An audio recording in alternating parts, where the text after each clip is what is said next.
tu comprends rien aux examens, certifications qui est en anglais, je t'ai fait une petite vidéo pour t'expliquer tout ça. Comme ça, tu peux l'enregistrer et partager avec tes amis qui apprennent l'anglais. Écoute bien. Alors, tout d'abord, ce qu'il faut comprendre, c'est que dans les examens, il y a les examens qui sont organisés par des organismes britanniques et d'autres qui sont organisés par des organismes américains, donc ils sont pas reconnus de la même façon. Le contenu est différent. Premièrement, le plus connu et le plus reconnu britannique, c'est le IELTS. Il a des points forts et des points faibles et il est organisé par le British Council, donc c'est un organisme très reconnu euh, en Europe et à l'international. Son gros point fort, c'est qu'il évalue les 4 compétences de compréhension écrite, compréhension orale, expression écrite, expression orale. Donc il est très complet.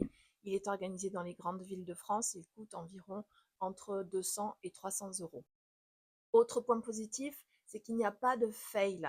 Le IELTS délivre un niveau entre 1 et 9, à savoir que si tu es niveau B2, tu vas avoir une note environ de 5, 6 et demi. Si tu arrives entre 8 et 9, tu es quasiment bilingue. Il est assez versatile, il va servir pour des papiers d'immigration, pour l'éducation ou pour le job. Donc c'est vraiment le plus reconnu.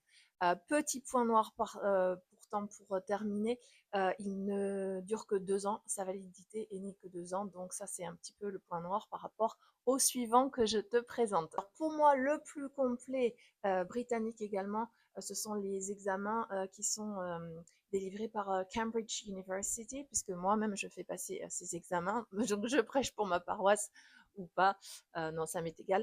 Donc je les connais très bien, ils évaluent sur les 4 compétences également, ils sont très complets et à la différence du IELTS, la validité est à vie.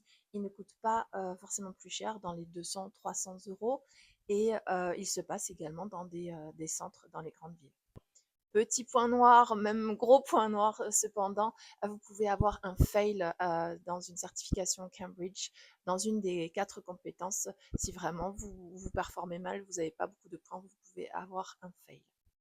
Ensuite, on entend souvent parler du TOEFL et TOEIC. On ne connaît pas trop la différence, je vous la donne. Donc la différence avec les 2 premiers que j'ai présentés, c'est que le TOEIC et le TOEFL sont des examens américains. Donc ils sont reconnus principalement sur le territoire américain et au Canada. La différence entre le TOEFL et le TOEIC. Le TOEFL sert principalement pour entrer dans une université américaine ou canadienne. Un peu comme les précédents, dans le même ordre de prix, le TOEFL, j'ai noté comme prix 230 euros. Le dernier, c'est le TOEIC qui est réservé à un contexte professionnel. Donc, même organisme américain qui organise ça, c'est le ITS, qui organise également le TOEIC. Un petit peu moins cher le TOEIC puisqu'on choisit les compétences qu'on veut évaluer entre 90 et 130 euros. On peut évaluer juste certaines compétences selon l'objectif qu'on a avec ce TOEIC. Bon, j'espère que cette vidéo t'aura aidé à y voir plus clair sur les examens, certifications en anglais. Il y a beaucoup de choses encore que j'ai pas dit, beaucoup de choses, des détails, beaucoup de questions. J'ai sûrement oublié plein de choses. N'hésite pas à me mettre des commentaires et à me poser tes questions en commentaire, j'y répondrai.